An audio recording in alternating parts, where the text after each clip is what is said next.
Hello, welcome to my channel. आज हम पढ़ने वाले political theory concept and debate की यूनिट 1 फ्रीडम का lesson second, freedom and emancipation swaraj. ये वीडियो न्यू एजुकेशन पॉलिसी के अकॉर्डिंग है for BA honours political science student semester 3। तो वीडियो को स्टार्ट करते हैं। Introduction. Freedom is the lifeblood of the democracy. It gives individual the opportunity to pursue what they consider as their own interest. जो freedom है वो democracy में life blood के तौर पर कंसिडर किया जाता है, क्योंकि ये हर एक इंडिविजुअल को अपॉर्चुनिटी देता है कि वो जो करना चाहे, जो भी काम परस्यू करना चाहे, उसे वो अपने इंटरेस्ट के अकॉर्डिंग कर सकते हैं। A belief in the supreme importance of the individual leads naturally to a commitment to individual freedom. एक सुप्रीम इम्पोर्टेंस दी गई है, यानी कि एक बिलीफ है, इंडिविजुअल जो है नेचुरली किसी भी कमिटमेंट को फ्रीडम के साथ कर सकते हैं, यानी कि जो भी वो काम करना चाहे उसमें वो फ्रीडम के साथ उसे कर सकता है। Individual liberty and freedom being interchangeable is for liberal the supreme political value and in many ways the unifying principle within liberal ideology.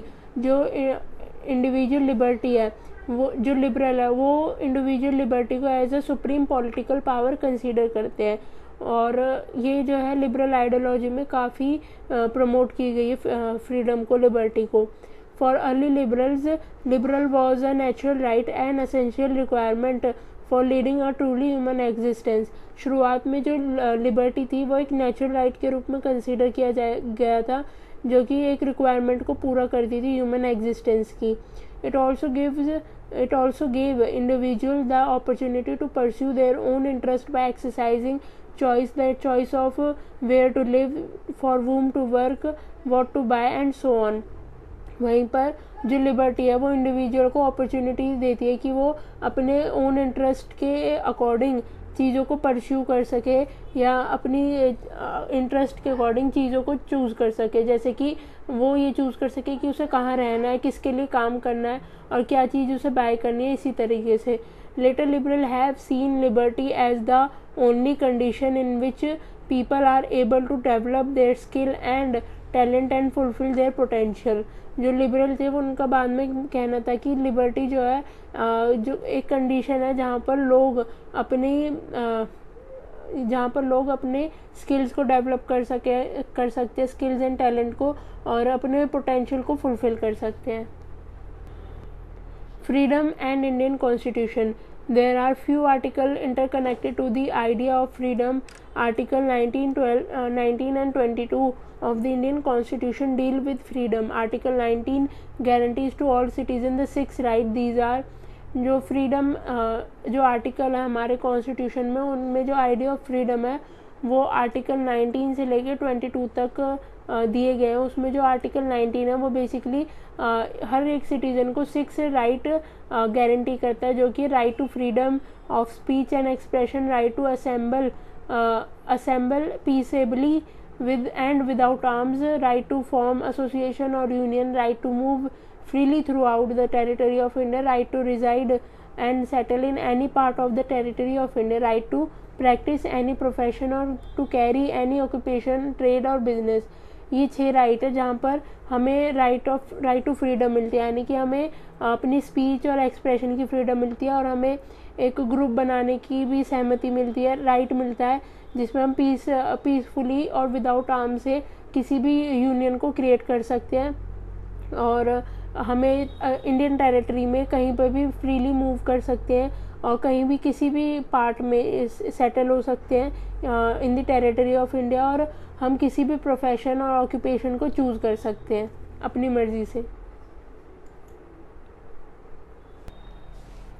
Right to freedom of speech and expression. It implies that every citizen has the right to express his views, opinion, beliefs and conviction freely by word of mouth, writing, printing, picturing or in any other manner. The Supreme Court held that the freedom of speech and expression include the following: right to freedom of speech में हर एक citizen को ये right है कि वो अपने views को, ओपिनियंस को, बिलीव्स को एक्सप्रेस कर सकता है by the method of using mouth, या फिर हम लिख के बता सकते, प्रिंटिंग या पिक्चरिंग, अदर जो भी मीडियम है कम्युनिकेशन के, उसके थ्रू अपनी जो व्यूज़ है, ओपिनियन है, उनको शो कर सकते हैं। जो सुप्रीम कोर्ट है उन्होंने freedom of speech and expression पर कुछ पॉइंट्स इंक्लूड किए, जैसे right to propagate one's view as well as view of other, freedom of the press, freedom of commercial advertisement, right to telecast, that is government has no monopoly on electronic media, right against bund called a political party or organization, right to know about government activities, freedom of silence, right against imposition of pre-censorship of newspaper, right to demonstrate or picketing but not right to strike। जो supreme court है उन्होंने freedom of speech पर ये कुछ following मतलब opinion बताएं, जैसे कि एक इंडिविजुअल जो है उसके पास अपना व्यू रखने के लिए एक मतलब चॉइस है कि वो अपना व्यूज़ रखना चाहता है दूसरों के सामने या नहीं रखना चाहता, और फ्रीडम ऑफ प्रेस दी गई है, कमर्शियल एडवर्टाइजमेंट के लिए फ्रीडम दी गई है, और राइट टू टेलीकास्ट, यहाँ पे गवर्नमेंट की कोई मोनोपोली नहीं है इलेक्ट्रॉनिक मीडिया पर। इस तरीके के कुछ ये राइट्स हैं। Right to assemble peaceably and without arm, every citizen has the right to assemble peaceably and without arm, it includes the right to hold public meeting, demonstration and take out procession. हर एक citizen को basically right है कि वो peacefully assemble हो सके, यानी कि कुछ किसी भी चीज़ पर मीटिंग कर सके, पब्लिक मीटिंग हेल्ड कर सके विदाउट आर्म्स, डेमोन्स्ट्रेशन कर सके या प्रोसेशन कर सके या प्रोटेस्ट कर सके। This freedom can be exercised on public land and the assembly must be peaceable and unarmed. This provision does not protect violent disorderly righteous assemblies or one that cause breach of public peace or one that involve arms। जो ये right है basically ये promote करता है कि जो भी assembly है वो पीसेबली हेल्ड की जाए पब्लिक मीटिंग पर, जो भी पब्लिक मीटिंग हो, और अगर ये प्रोविज़न वायलेंट को प्रमोट नहीं करता, ना ही उसे प्रोटेक्ट करता। अगर किसी भी तरह की वायलेंट होती है किसी भी असेंबली में या फिर उसमें हथियारों का इन्वॉल्वमेंट होती है, तो ये एक तरीके से ये चीज़ें गलत है, तो ये जो राइट है ये इनको प्रमोट नहीं करता। This right does not include the right to strike. The state can impose reasonable restriction on the exercise of the freedom of speech and expression on the ground of sovereignty and integrity of India, security of the state under section 144 of Criminal Procedure Code 1973। जो section है 144 criminal procedure code का, उसमें एक magistrate जो है वो किसी भी असेंबली को रिस्ट्रेन कर सकता है, कोई भी मीटिंग हो, प्रोसेशन हो, क्योंकि अगर उसको ऐसा रिस्क ऑफ ऑब्स्ट्रिक्शन दिखता है या फिर किसी की लाइफ जो है वो डेंजर में दिखती है, ह्यूमन लाइफ जो है डेंजर में, तो इसके चलते वो उस असेंबली को रिस्ट्रेन कर सकते हैं। या फिर ये असेंबली पब्लिक ट्रांसपोर्टेशन को डिस्टर्बेंस कर रही हो, इस चक्कर में ये सारी चीज़ें डिसेबल भी की जा सकती हैं। राइट टू फॉर्म एसोसिएशन और union, all citizen have the right to form association and union. It include the right to form political parties, companies, trade union or any body of people. It not only include the right to start an association or union but also continuing with the association or union as such. Further, it cover the negative right not to form or join an association. The state can impose reasonable restriction on the exercise of the freedom of speech expression on the ground of sovereignty and integrity of India, public order and morality। जो right to form association और union है उसके under सभी citizen को ये right है कि वो किसी भी तरह की एसोसिएशन और यूनियन को क्रिएट कर सकते हैं। उसमें वो पॉलिटिकल पार्टीज़ को क्रिएट कर सकते हैं या कंपनी या ट्रेड यूनियन और बॉडी ऑफ पीपल ऐसी यूनियंस को क्रिएट कर सकते हैं। लेकिन जो स्टेट गवर्नमेंट है वो इन पर कुछ रीजनेबल रिस्ट्रिक्शन लगा सकती है। अगर ये जो भी यूनियन है वो हमारी फ्रीडम एंड स्पीच की एक्सप्रेशन को वायलेट करती हो या फिर sovereignty and integrity of India को हार्म हो इस चीज़ से, तो स्टेट गवर्नमेंट इस पर कुछ रिस्ट्रिक्शन इम्पोज कर सकती है. Subject to these restrictions, the citizen have complete liberty to form association or union for pursuing lawful objective and purposes. अगर जो यूनियन क्रिएट की गई है वो लॉफुली अपने ऑब्जेक्टिव और पर्पस को मीट करती है, तो उस पर जो रिस्ट्रिक्शन है वो हटाई जा सकती है. इस तरीके से जो union right to form association and union है वो वर्क करता है. Right to move freely throughout the territory of India. This freedom entitles every citizen to move freely throughout the territory of India. He can move freely from one state to another or from one place to another within a state.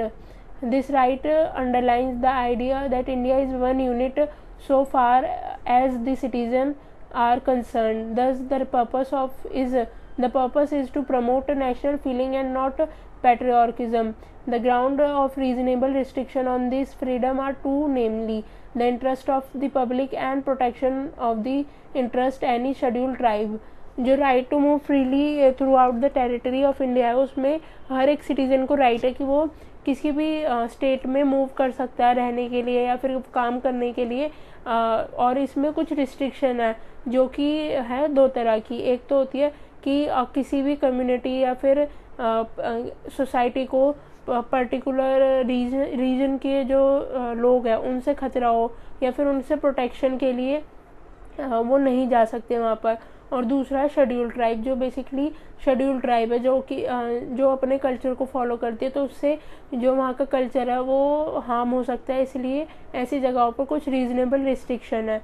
The entry of outsiders into tribal areas is restricted to protect the distinctive culture. क्योंकि उन जो scheduled tribes है उनका जो culture है वो काफ़ी अलग है, लैंग्वेज, कस्टम, ये सारी चीज़ें अलग है. तो इस चक्कर में अगर कोई बाहर का आउटसाइडर उन ट्राइबल के साथ रहेगा तो फिर बाहर के जो कल्चर होंगे वो मिक्स होंगे उसके साथ. तो इसलिए एज ए सेफ गार्ड उनके ट्रेडिशन को बचाने के लिए ये रिस्ट्रिक्शन लगाई जाती है कुछ पार्ट्स पर. Freedom of movement has two dimension, internal right to move inside the country and external right to move out of the country and right to come back to the country. Article 19 deal with the first dimension and Article 21 right to life and liberty deal with the second dimension.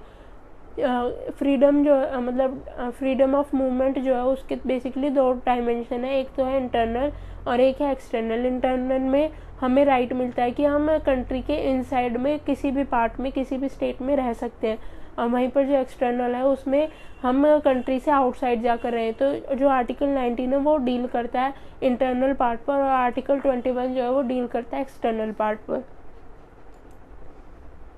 Right to reside and settle in any part of the territory of India.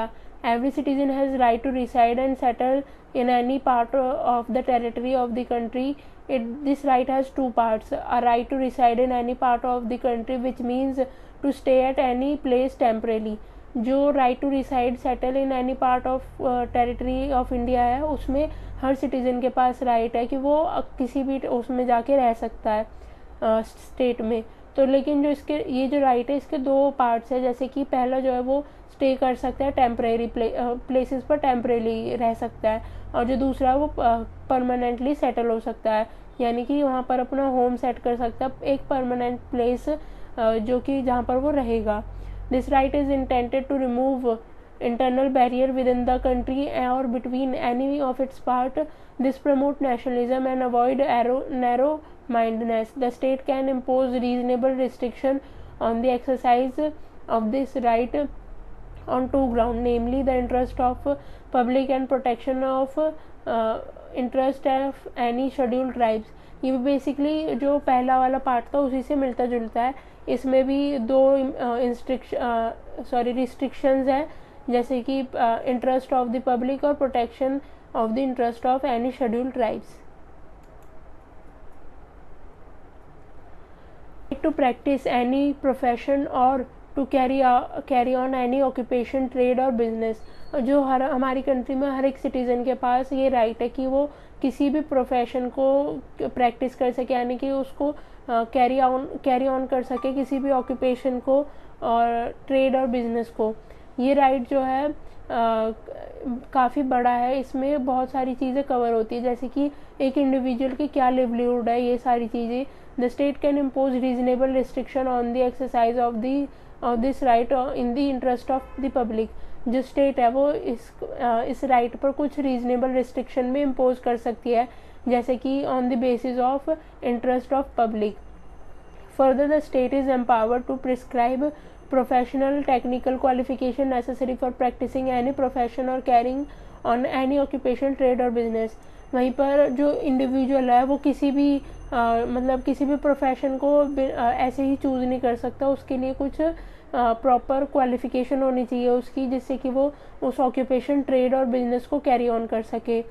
Carry on by itself any trade, business, industry और service whether to exclusion complete और partial of citizen और otherwise.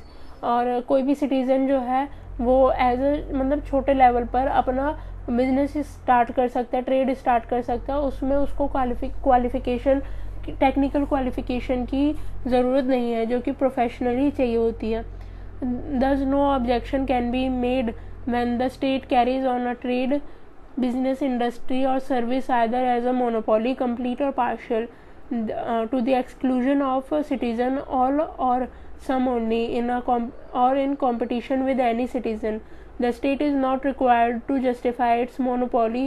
This right does not include the right to carry on profession or business or trade or occupation that is immoral, trafficking in women or children or dangerous, harmful drugs or explosive etc. जो state है वो right to practice any profession और occupation में interfere करती है, क्योंकि अगर हम किसी भी इंडिविजुअल को हम ये राइट दे दें कि वो कुछ भी कर सकता है, तो वो इलीगल चीज़ें भी कर सकता है। तो इसलिए इसके कुछ रिस्ट्रिक्शन है। स्टेट जो है इंश्योर करती है कि कोई भी प्रोफेशन और बिजनेस, ट्रेड, ऑक्यूपेशन जो है वो इलीगल ना हो, जैसे कि ट्रैफिकिंग इन वीमेन और चिल्ड्रन और डेंजरस, हार्मफुल ड्रग्स और एक्सप्लोजिव का स्प्रेडनेस। तो ये सारी चीज़ें भी ध्यान में रखी जाती हैं। Thanks for watching. अगर आपको वीडियो पसंद आई हो तो वीडियो को लाइक करें, वीडियो को शेयर करें एंड चैनल को सब्सक्राइब करें। Thank you.